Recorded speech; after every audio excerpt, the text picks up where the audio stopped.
called Guanahani, Bahamas, Christopher Columbus commanded his 3 ships to land on Cuba's northeastern coast on the 28th of October, 1492.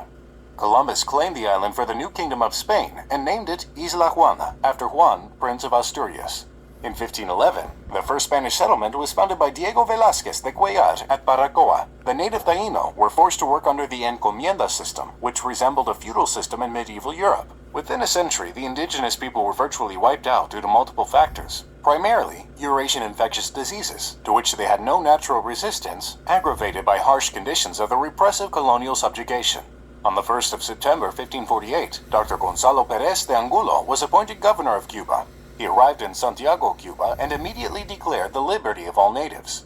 The 7 Years' War, which erupted in 1754 across 3 continents, eventually arrived in the Spanish Caribbean. Spain's alliance with the French pitched them into direct conflict with the British, and a British expedition of 5 warships and 4,000 troops set out from Portsmouth to capture Cuba. The British immediately opened up trade with their North American and Caribbean colonies, causing a rapid transformation of Cuban society.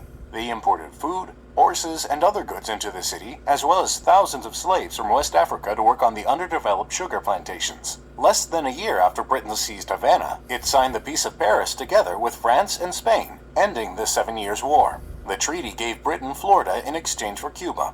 The population of Cuba in 1817 was about 600,000, of which 50% were white, 20% free people of color, and 30% black slaves. In 1868, a sugar planter called Carlos Manuel de Céspedes led a rebellion aiming at full independence from Spain. De Céspedes freed his slaves to fight with him for an independent Cuba. The rebellion resulted in a prolonged conflict known as the 10 Years' War. After the Spanish-American War, Spain and the United States signed the Treaty of Paris in 1898, which made Cuba become a protectorate of the United States. Cuba gained formal independence from the U.S. on the 20th of May 1902 as the Republic of Cuba. Under Cuba's new constitution, the U.S. retained the right to intervene in Cuban affairs and to supervise its finances and foreign relations. In 1924, Gerardo Machado was elected president. During his administration, tourism increased markedly, and American-owned hotels and restaurants were built to accommodate the influx of tourists. The tourist boom led to increases in gambling and prostitution in Cuba. The Wall Street crash led to a collapse in the price of sugar, political unrest, and repression. Protesting students, known as the Generation of 1930, turned to violence in opposition to the increasingly unpopular Machado. A general strike, in which the Communist Party sided with Machado, uprisings among sugar workers, and an army revolt forced Machado into exile in August 1933. He was replaced by Carlos Manuel de Céspedes y Quesada. A new constitution was adopted in 1940, which engineered radical progressive ideas, including the right to labor and health care. Batista was elected president in the same year. He outlawed the Cuban Communist Party in 1952. Between 1933 and 1958, Cuba extended economic regulations enormously, causing economic problems. The middle class, which was comparable to that of the United States, became increasingly dissatisfied with unemployment and political persecution. Batista stayed in power until he was forced into exile in December 1958. In 1956, Fidel Castro and about 80 supporters landed from the yacht Granma in an attempt to start a rebellion against the Batista government. It was not until 2 years later that Castro's July 26th movement emerged as the leading revolutionary group.